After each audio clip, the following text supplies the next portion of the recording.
Storm Sandy reminds us all how important it is to know what's in our homes in case we need to make an insurance claim.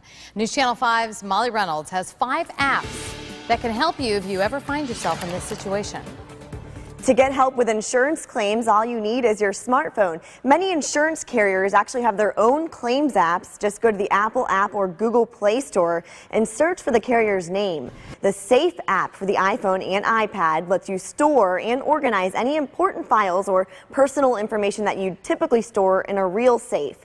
The Insurance Information Institute has a free app called Know Your Stuff. This one's for Apple and Android devices. Home Inventory is another very helpful iPhone app. You go room by room to document all your possessions with photos, serial numbers, and value estimates. And finally, the Insurance Claims Recorder. This is a way to record claims interviews both in person and over the phone. For more information, just head over to WPTV.com. We have links to what you just saw in my story under the Scene on 5 section. Molly Reynolds, WPTV, News Channel 5.